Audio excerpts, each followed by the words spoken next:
vamos dar continuidade na nossa série de mensagens. Estamos estudando o livro de Efésios, estamos abordando o livro de Efésios, estamos fazendo isso de forma expositiva. Os irmãos me perdoem se eu eventualmente sentar aqui, ok? Não é desrespeito nem nada, mas eu estou com a perna machucada, então volta e meia eu vou ter que precisar sentar um pouco para continuar, ok?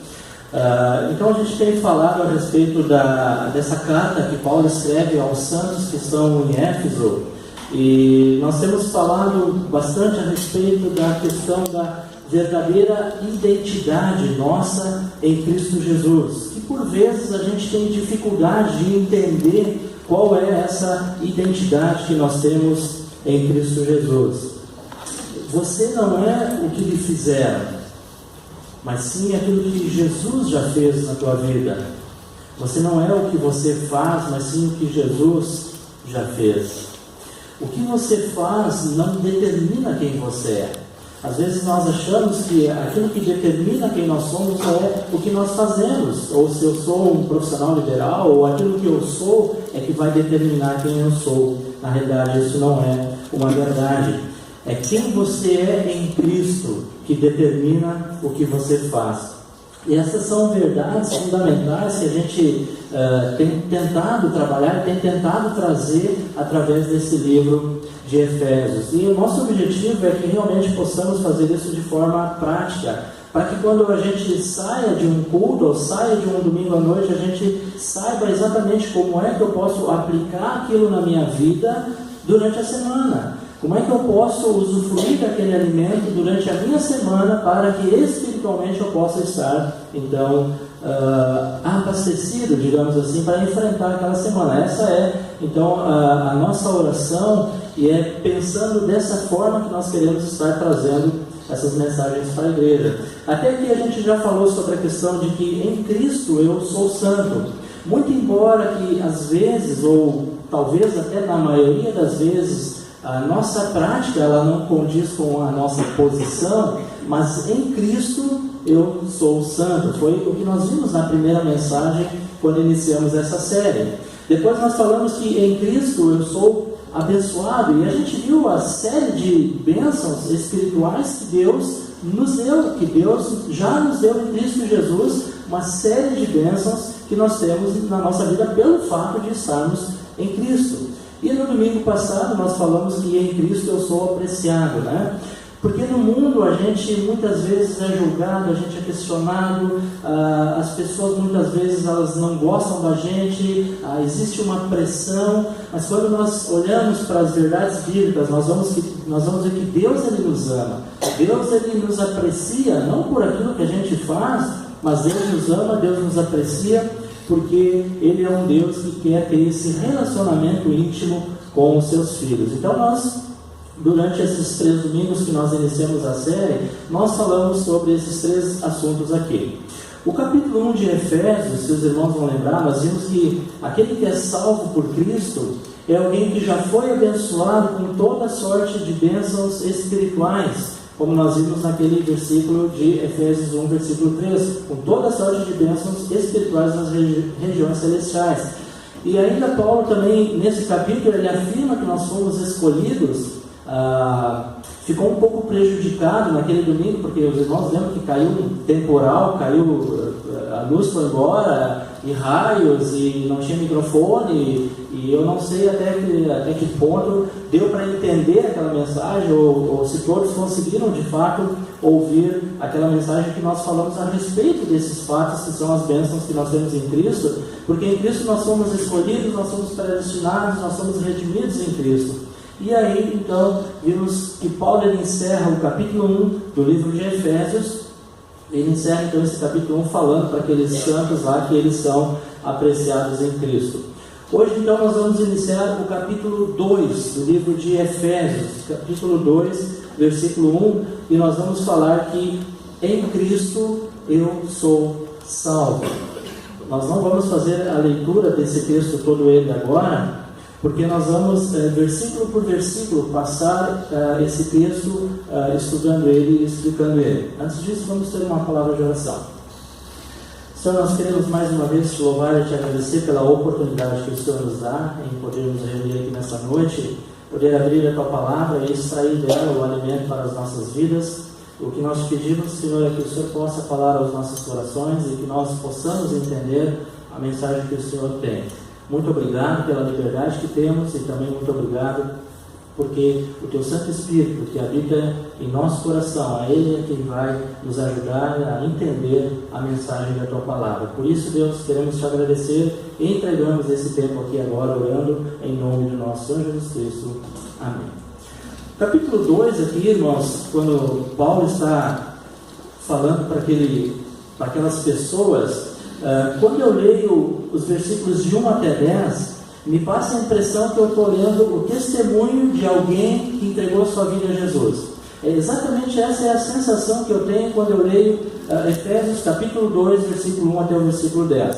Porque ali Paulo ele vai falar que nós estávamos mortos e condenados, e é exatamente quando nós vamos dar o nosso testemunho de vida, nós falamos como era o nosso passado, como é que nós vivíamos no nosso passado.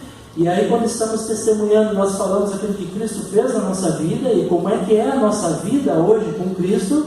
E também nós falamos que nós temos a esperança de um dia podermos morar com o Senhor no céu. Estamos aguardando a nossa redenção em Cristo. E se você for olhar para esse texto de Efésios 2, de 1 a 10, é exatamente isso que Paulo está fazendo. É exatamente isso que Paulo está colocando. Porque ele começa dizendo que nós estávamos mortos nos nossos delitos e pecados, nós estávamos condenados. E ele termina essa sessão de 10 versículos falando então que nós fomos criados em Cristo Jesus para as boas obras que Ele preparou de antemão para que nós andássemos nelas.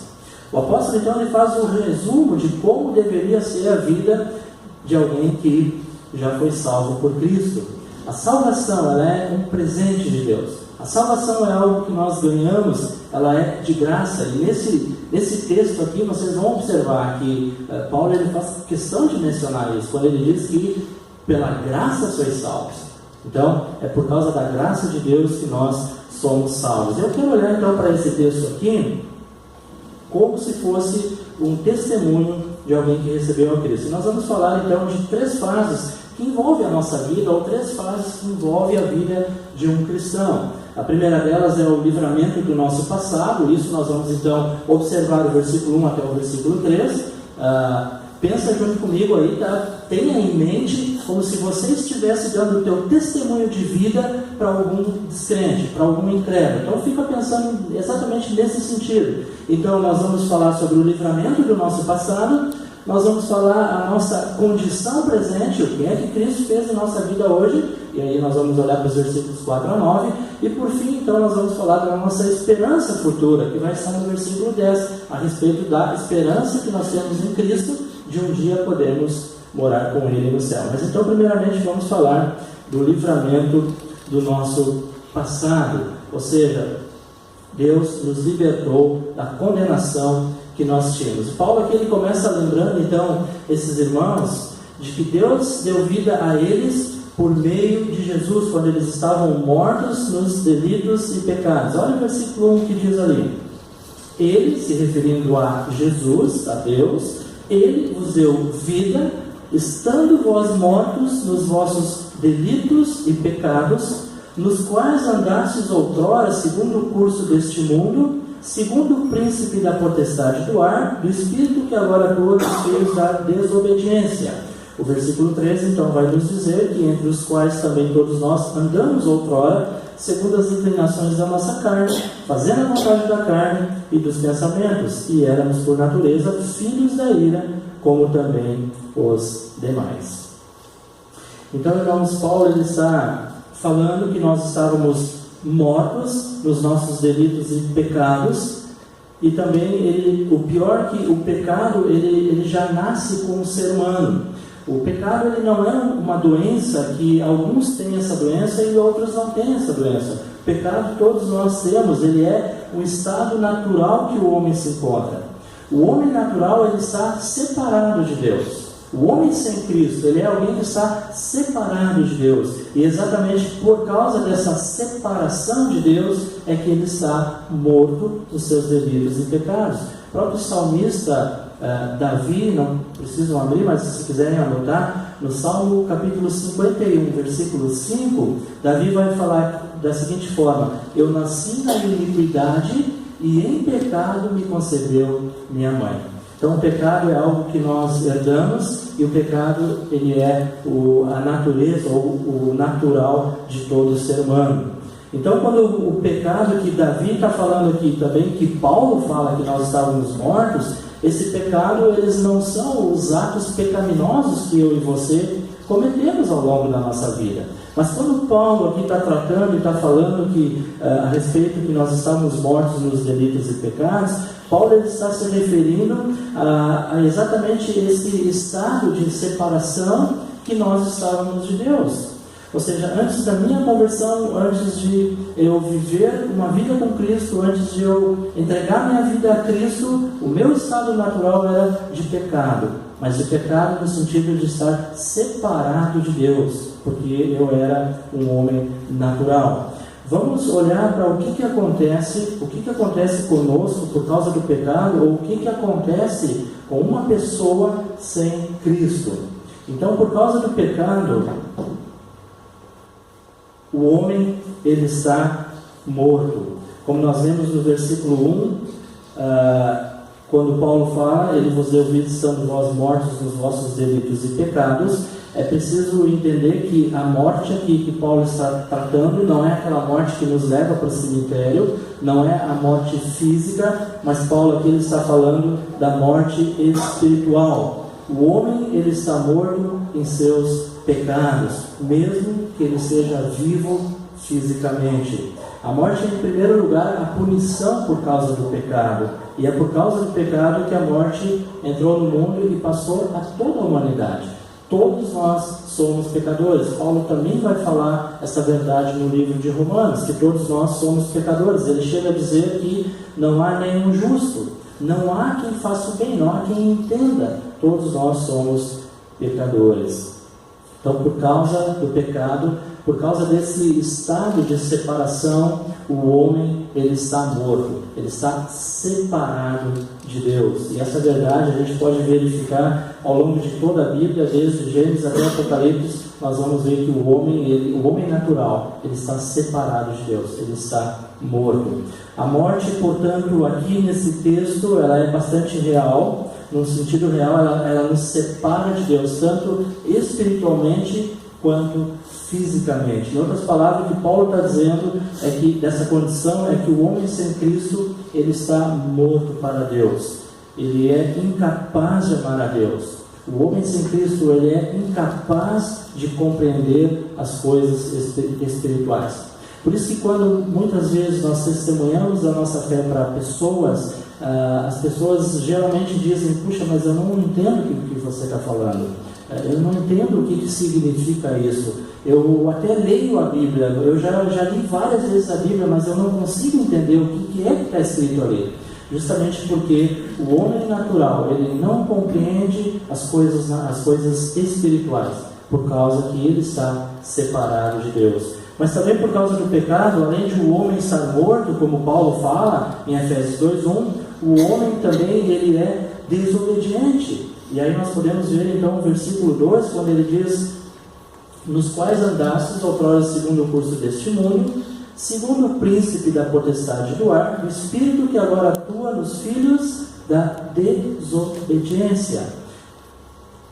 O homem ele é desobediente, e olhando para esse versículo aqui que Paulo escreve, nós vamos perceber que há três forças que conduzem o homem a essa desobediência, que é o mundo, a carne e o diabo, ou o mundo, o diabo e a carne. O mundo está logo no início do versículo, quando diz: nos quais andastes outrora segundo o curso desse mundo. O mundo vai te levar à desobediência. O mundo leva o homem natural a permanecer nesse estado de desobediência. Também o diabo, quando ele diz segundo o príncipe da potestade do ar, e aqui é uma referência literal ao diabo, a Satanás. Então o diabo, ele também vai levar, ele consegue levar o homem natural, o homem sem Cristo, a viver uma vida de desobediência. E também a nossa própria carne, quando ele fala do Espírito que agora atua nos filhos da desobediência. O homem natural, ele é desobediente. A nossa carne, ela não quer obedecer. A nossa carne, ela é desobediente. Então nós vemos aqui nesse versículo essas três forças que fazem, que conduzem o homem para essa desobediência.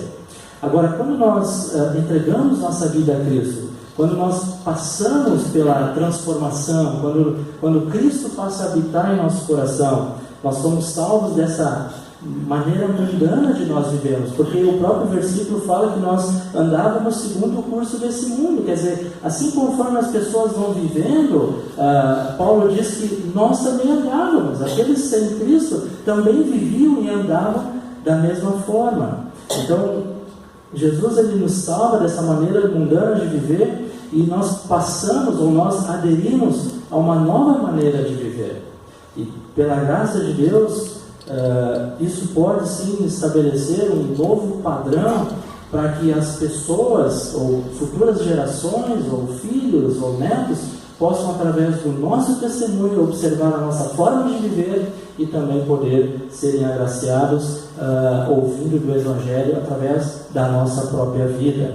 A Paulo aqui nesse versículo, o versículo 2 aqui, ele está dizendo que aqueles irmãos, eles também andaram segundo o curso deste mundo, ou seja, eles se entregaram aos pecados do seu tempo.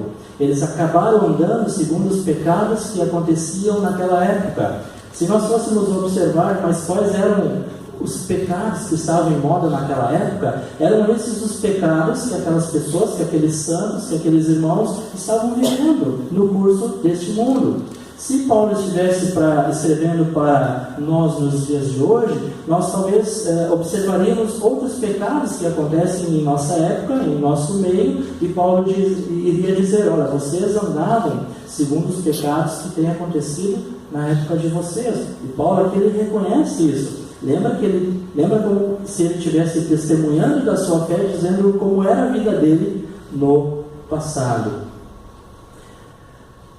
De acordo com a Bíblia, ela declara que nós não nascemos pessoas boas, nós não nascemos com um bom coração. Pelo contrário, nós somos pecadores por natureza e escolha.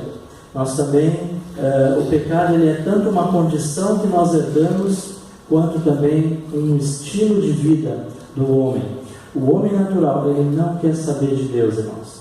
O homem natural, ele é anti-Deus, ele é contra Deus. O homem natural, ele não vai buscar a Deus. Quando ele pensa em buscar a Deus, ele vai buscar da sua maneira, seja através de religiões, seja através de oferendas, vai ser do jeito dele, do jeito que ele acha que tem que buscar a Deus.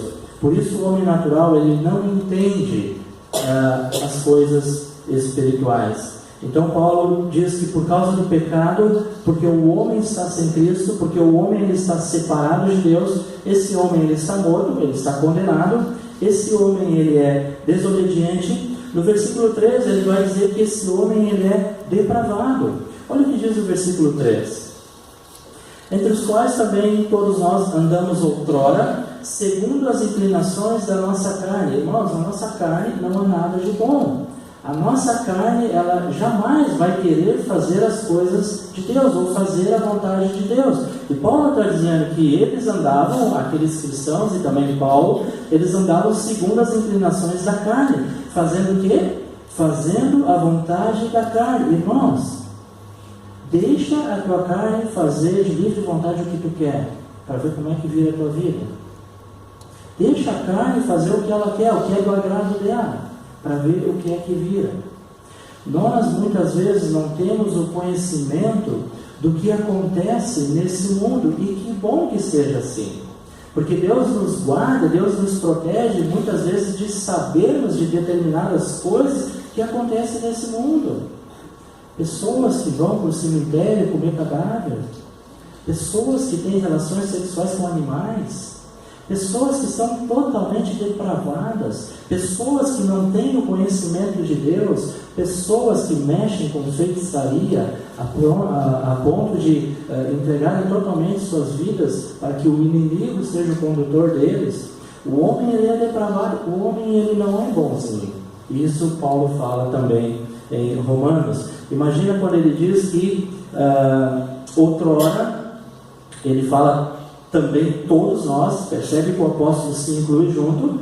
O Paulo não diz, vocês andavam assim, não, ele se inclui junto, porque ele diz entre os quais também todos nós andamos outrora, ou seja, no passado, todos nós andamos segundo as inclinações da nossa carne, fazendo a vontade da carne e dos pensamentos.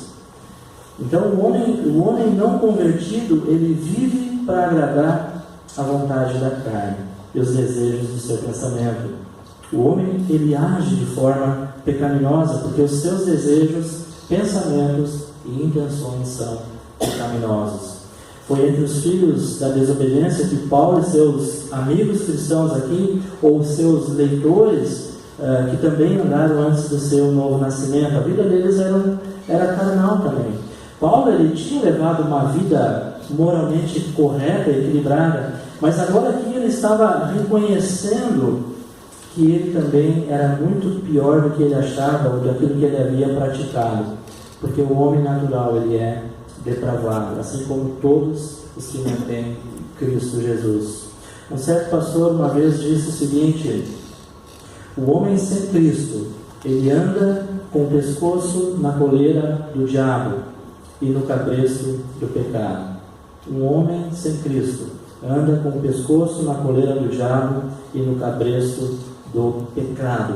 Ou seja, o homem por natureza, ele é depravado. Calvino, numa das suas teses, ele já defendia isso, dizendo a respeito da depravação humana. E Paulo aqui então, no versículo 2, ele vai falar a respeito dessa depravação que é no ser humano.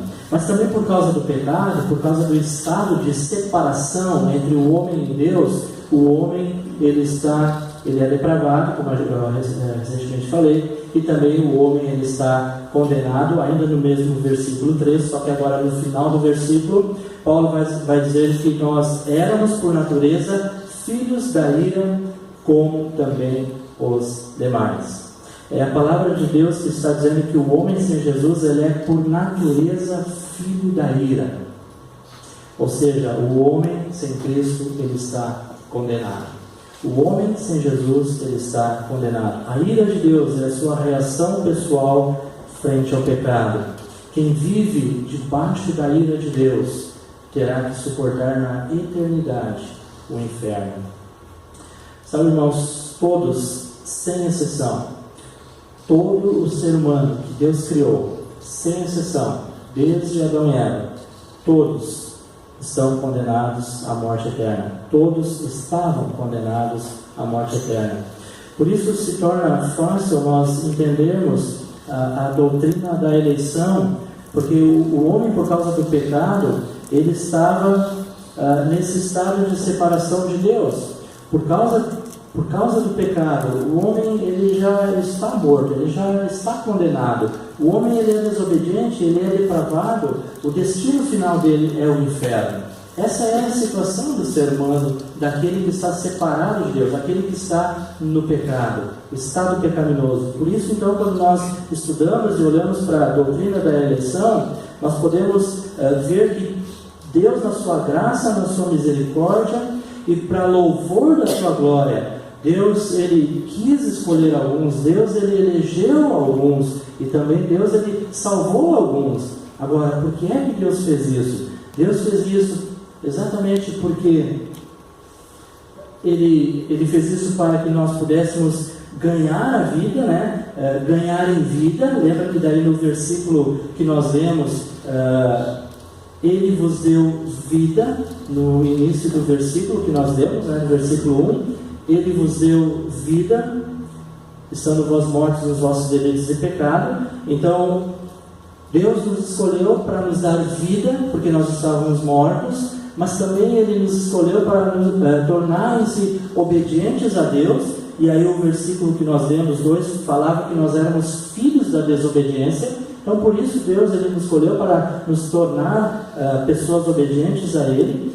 Também deixar de ser depravados, ou seja, nós fazíamos a vontade da nossa carne e dos pensamentos. É isso que Paulo disse. Então Deus nos elegeu, nos escolheu para que nós agora pudéssemos ter uma mente renovada, conforme Paulo fala em Romanos 12, versículo 1 e 2. Temos uma mente renovada em Cristo. E por final também, Deus ele nos escolheu para ganhar em vida eterna. Lembra que nós estávamos mortos, nós estávamos condenados. E agora então nós temos vida no Senhor. Por que tudo isso? Deus fez tudo isso com um único objetivo, para o louvor da sua glória. Deus não nos escolheu porque somos bonzinhos, Deus não nos escolheu porque foi com a nossa cara, Deus não nos escolheu porque temos alguma habilidade, mas Deus nos escolheu unicamente para o louvor da sua glória. E aí eu pergunto, você é um eleito de Deus?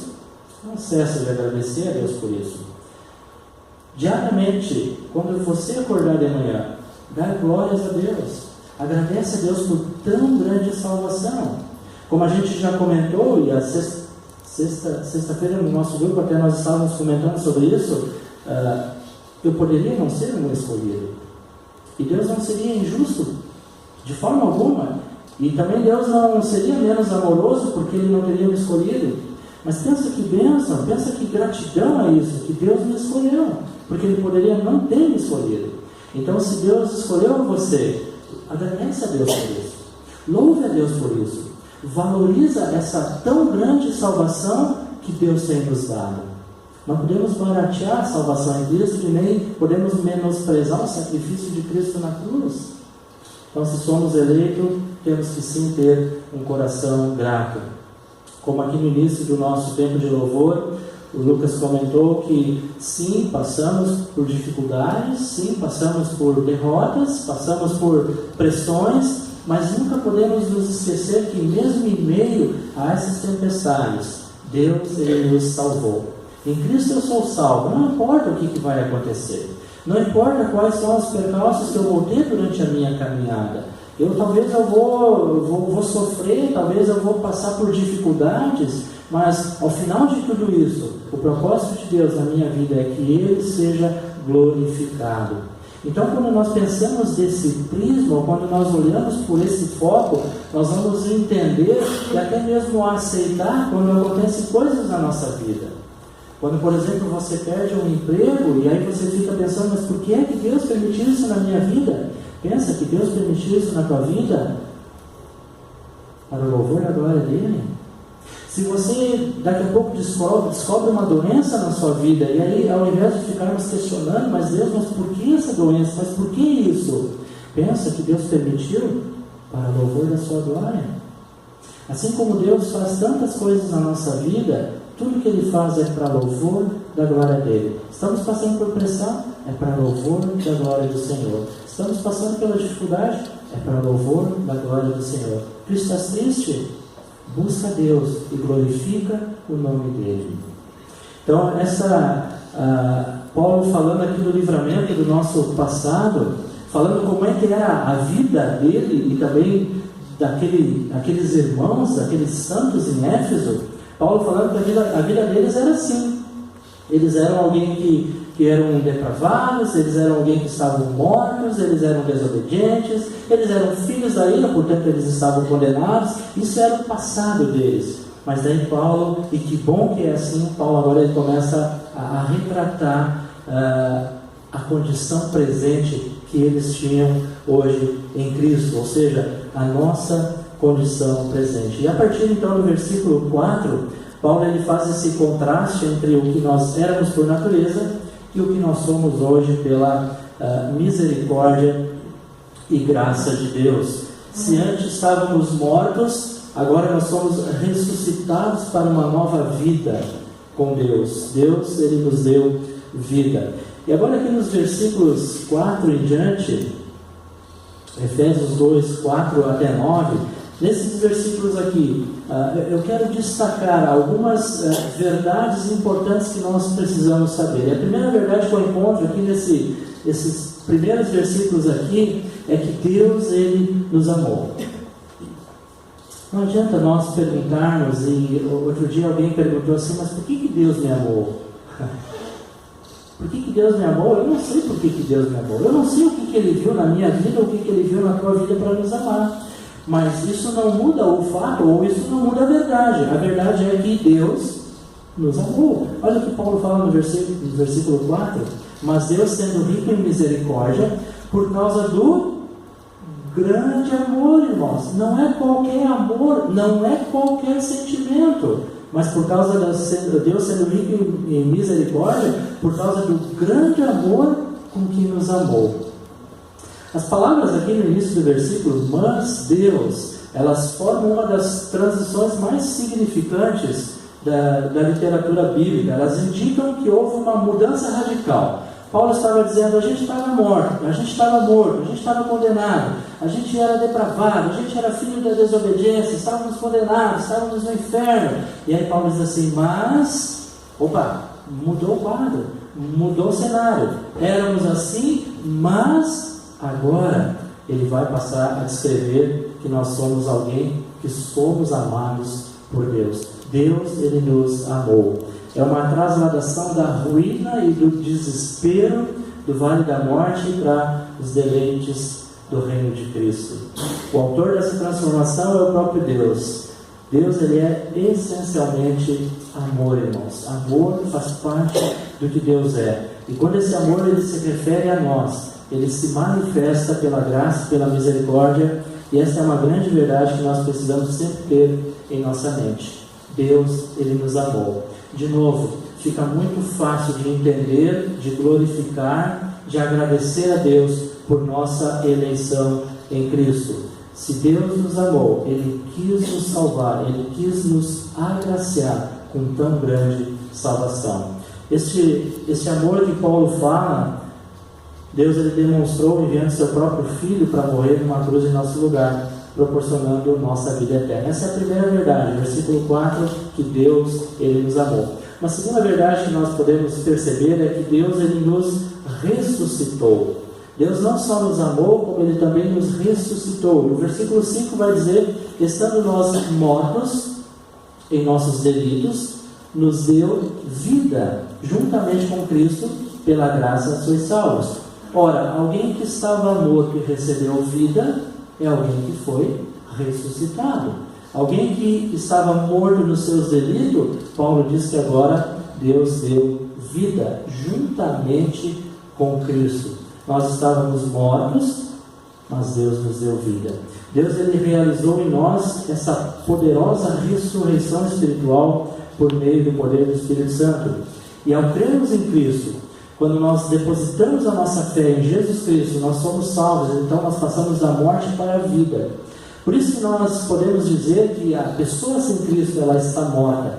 A pessoa com Cristo, ela está viva. Ela passou da morte para a vida.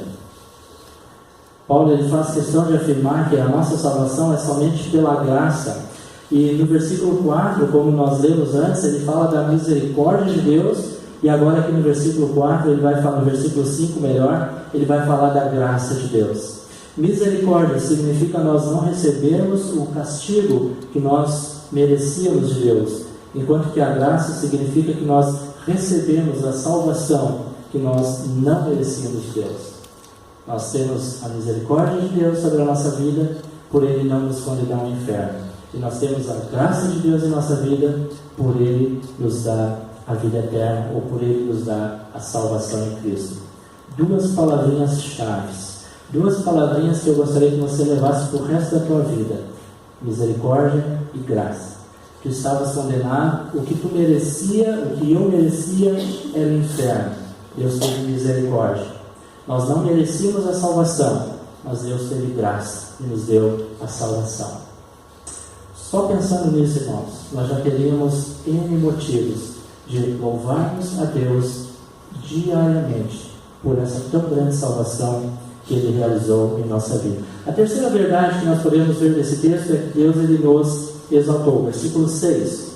E juntamente com Ele nos ressuscitou e nos fez assentar nos lugares celestiais em Cristo Jesus. No início aqui do versículo, Paulo ele ainda fala dessa ressurreição que nós temos juntamente com Cristo. E depois o apóstolo diz então que Deus ele nos exaltou, fazendo assentar nos lugares celestiais em Cristo Jesus. Nós fomos ressuscitados, nós saímos da sepultura, mas nós fomos exaltados. Agora nos assentamos com Cristo nas regiões celestiais, acima dos principados e potestades. A ideia aqui do apóstolo, quando ele escreve esse versículo, irmãos, é que a nossa união com Cristo, por causa dessa união com Cristo, nós somos vistos e já libertados também do presente mundo mau e corrompido. Então, Deus, ele agora ele nos exalta. Deus, ele nos faz assentar juntamente com Cristo. Que grande verdade é essa, não é mesmo, irmãos? Alguém que estava morto, alguém que estava condenado à ira de Deus, e agora, por causa de Cristo, Deus faz assentar nos lugares celestiais em Cristo. E a última verdade que podemos encontrar nesses versículos, agora vão estar nos versículos 7 até o 9, Deus, ele nos guardou. Para mostrar nos séculos vindouros a suprema riqueza da sua graça em bondade para conosco, em Cristo Jesus. Porque pela graça sois salvos, mediante a fé, e isso não vem de vós, é dom de Deus, não de obras, para que ninguém se glorie. A ideia de que Deus nos guardou é que Ele, ao nos salvar, Ele estabeleceu o seu novo propósito, a sua meta principal, que é de viver para a sua glória. Nós precisamos entender que salvação é um presente de Deus e não uma recompensa de Deus. A nossa salvação não é pelo que nós fizemos, mas pelo que Cristo é. É pelo que Ele fez por nós na cruz. Por isso que a salvação é pela graça. Como a gente já falou, Deus, ele nos escolheu, Ele nos guardou em Cristo. E até mesmo, Paulo diz, até mesmo a nossa fé de crer em Cristo não é nossa, mas ela é dom de Deus. Quando ele fala lá, mediante a fé, e isso não vem de vós. A fé não vem de vós, mas ele diz o quê? É dom de Deus. Até mesmo a fé que nós precisamos para crer em Jesus, ela não é natural do ser humano, mas ela é um dom de Deus em nossa vida.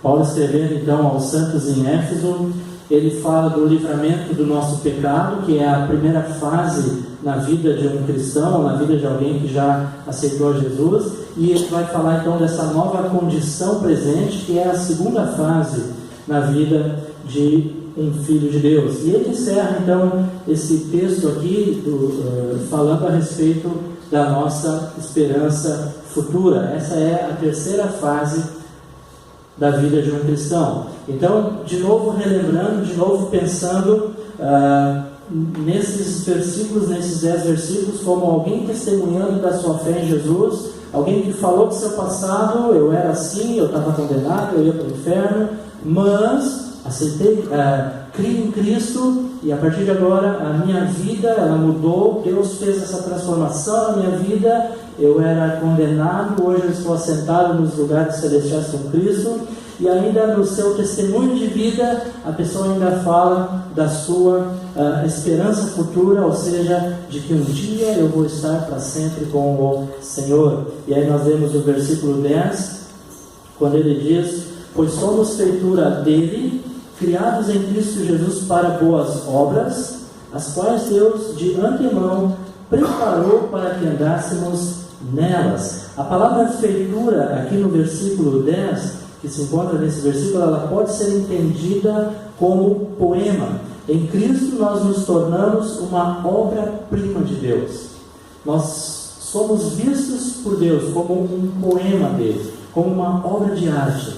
John Stott, ele diz que Deus, ele está criando uma nova sociedade conosco. Nós somos um povo de Deus, uma nova criação, uma obra-prima de Deus. Você consegue perceber isso? Que maravilha, irmãos, porque nós éramos uns zumbis. Nós éramos uns zumbis, ou seja, nós estávamos vivos fisicamente, mas nós estávamos mortos espiritualmente. E de alguém que era zumbi, Deus agora transforma numa obra-prima, numa obra de arte. De novo, Paulo faz questão de dizer ao longo dos versículos: irmãos, isso é pela graça de Deus, tá? Isso não é por obras, para que ninguém se glorie. Se você era um zumbi, hoje você é uma obra-prima de Deus. é pela graça de Deus, é pelo amor de Deus na tua vida. Se nós éramos alguém que estávamos condenados à morte eterna, e hoje nós temos a vida eterna com Cristo, isso é graça. Porque pela graça, sois salvos. Pela graça, sois salvos. Deus, Ele ainda está trabalhando em nós, Ele ainda está escrevendo a história da nossa vida, para não somente nos levar para a glória eterna, mas também para nos fazer parecidos com Cristo. E o objetivo dessa nova criação, ela se encontra nas palavras boas novas. O objetivo da nossa salvação, o objetivo da nossa criação, dessa nova criação, ela está nas palavras que o versículo 10 fala sobre novas obras. Se é verdade, irmãos, e é verdade, que nós não somos salvos pelas obras, conforme Paulo fala no versículo anterior, versículo 9, não por obras, para que ninguém se glorie. Se é verdade que nós não somos salvos pelas boas obras, também é verdade que nós somos salvos para as boas obras. Não somos salvos pelas boas obras, mas somos salvos para as boas obras. As boas obras não são a raiz, mas sim o fruto da salvação. Nós não trabalhamos, irmãos, a fim de nós sermos salvos, mas nós trabalhamos porque nós já somos salvos. E aqui é uma grande diferença. Eu não faço nada para Deus para obter a salvação. Eu faço para Deus porque eu já tenho salvação. Essa é uma grande diferença. Talvez você esteja aí se perguntando, mas quais são essas boas obras que Deus espera de nós? Ou quais são essas boas obras que Deus espera da minha vida?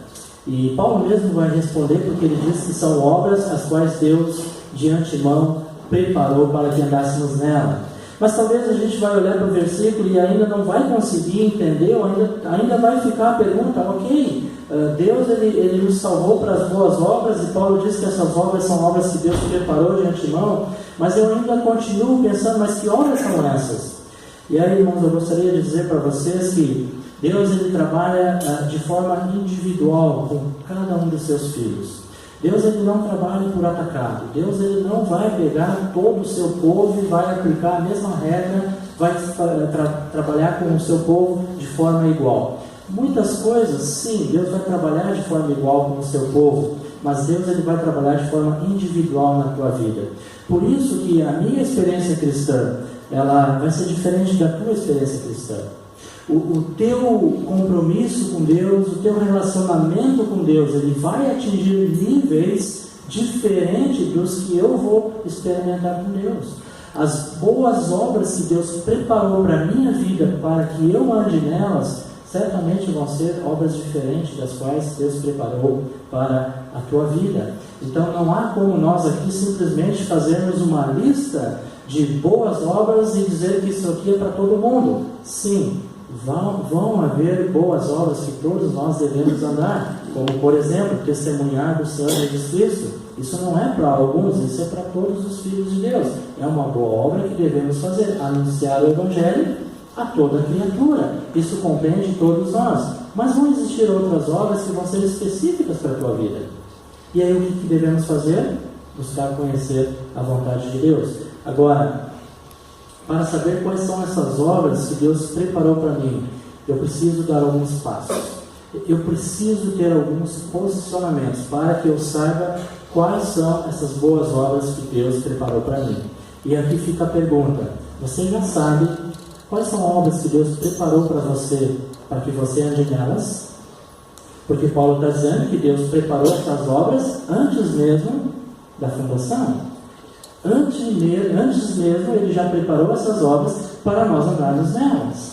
Mas que obras são essas? Outra pergunta: será que eu estou andando nessas obras que Deus preparou para mim? Precisamos fazer esses questionamentos. Precisamos pensar a respeito do texto bíblico e tentar encontrar nele respostas para essas perguntas. Porque nós estamos falando do nosso relacionamento com Deus. Não estamos falando de algo que, isso aqui é para todo mundo. Não, eu preciso saber. E eu quero saber qual é a vontade direta de Deus para a minha vida. Agora, para que eu saiba, ou para saber quais as obras que Deus preparou para mim, eu devo primeiramente confessar e abandonar o pecado.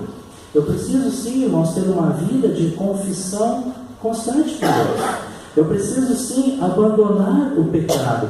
E infelizmente, nós, em nossa experiência cristã, muitas vezes nós temos caminhado lado a lado com o pecado. E aí a gente poderia citar sim N pecados que muitas vezes o povo de Deus está andando. Como por exemplo, mentiras. Mentiras é pecado. Você mentir a sua idade é pecado? Sim, mentir a idade é pecado. Eu não posso dizer que eu tenho 30 anos, quando na realidade eu tenho 60 anos. Ou eu não posso mentir a minha idade para me beneficiar em alguma coisa. Eu vou fazer um concurso, vou fazer alguma coisa e aí eu vou lá e omito a minha verdade, a minha idade. Por exemplo, vou fazer lá o Facebook, né? A gente sabe que o Facebook, você só pode ter um Facebook a partir de uma determinada idade. Mas aí quantas crianças que têm 5, 6, 4 anos têm Facebook? Como é que conseguiram ter Facebook? Porque alteraram a sua data de nascimento. Se alterou a data de nascimento, o que é que fez? Mentiu? Não é verdade? Então, irmãos, a fim de nós sabermos quais são as obras que Deus tem preparado para a nossa vida, nós precisamos sim confessar e abandonar nossos pecados. Cometer contenda entre irmãos é pecado ou não é pecado? O salmista diz que isso não só é pecado, mas que Deus abomina. 6 coisas o Senhor aborrece, e a 7ª Ele abomina: aquele que comete contenda entre irmãos. Então é muito sério. Quando nós falamos mal de alguém, quando nós falamos mal de pessoas, nós não estamos abandonando o pecado. Quando eu tenho problema com uma pessoa, qual é o ensino bíblico? Vai, acerta com a pessoa. Mas se eu não corrijo isso na minha vida, se eu não tenho a disposição de acertar, eu continuo no pecado. Roubar é pecado. Não importa se eu vou roubar dinheiro ou se eu vou roubar algum bem material. É pecado. Se eu pratico isso na minha vida, eu não estou confessando o meu pecado e, pior ainda, eu não estou abandonando o meu pecado. Por isso, irmãos, o Evangelho é muito mais do que prosperidade. O Evangelho é muito mais que Deus vai me dar um carro zero. O Evangelho é muito mais de que Deus vai me abençoar. O Evangelho é muito mais do que isso, irmãos. Por isso que eu digo que, infelizmente, o Evangelho ele tem sido vendido a R$1,99. O Evangelho ele tem sido barateado, porque quando nós pregamos o Evangelho, nós temos que dizer que o pecado tem que ser condenado, o pecado tem que ser confessado, e o pecado ele tem que ser deixado. Eu não posso viver uma vida cristã enquanto que eu tenho pecados não confessados e não acertados diante de Deus. Então, você quer saber quais são as boas obras que Deus tem preparado para a tua vida? Avalia a tua vida. Avalia como é que você está diante de Deus. Se há pecados, confesse, abandone, e aí você vai começar a perceber quais são as boas obras que Deus tem preparado para a tua vida. Mas não só isso, além de confessar e abandonar o pecado, eu preciso também me dedicar a Deus de forma incondicional. O que é que quer dizer isso? Eu já falei uma outra vez aqui, nós como filhos de Deus, nós não estamos passando um período de férias nesse mundo. Lembra a figura de linguagem quando Paulo fala do soldado de Cristo? Então nós temos que saber que nós estamos em campo minado. Irmãos, nós estamos na batalha. Não dá para tirar férias numa guerra. Vai falar lá com o pessoal que é do exército, que já participou em guerra. Vai perguntar para eles se eles podem... hoje eu estou tranquilo, vou dormir, vou sair, vou pegar um cinema. Não tem isso, irmãos. O soldado tem que dormir de coturno, tem que dormir de calça, tem que dormir abraçado na arma, porque a qualquer momento o inimigo pode atacar e ele tem que estar preparado. Então eu tenho que me dedicar a Deus de forma incondicional. Por isso, nós precisamos sim servir a Deus com a nossa vida. Depois, irmãos, quando eu não tiver mais saúde, depois se eu estiver numa cama e não conseguir fazer mais nada para Deus, não adianta eu chorar e dizer, eu poderia ter feito mais. Como eu poderia ter servido a Deus? Eu gostaria muito de servir a Deus. Só que passou o tempo, meu irmão. Se tu não aproveitar para servir a Deus agora que Deus está te dando saúde, depois quando talvez perderes a saúde, vai ficar bem mais difícil de servir a Deus. Então agora que Deus tem nos dado saúde, dedique-se ao máximo a Deus de forma incondicional. E quando eu falo incondicional, é no sentido de que eu devo servir a Deus sem colocar condições. Mas Deus, eu vou fazer isso sei.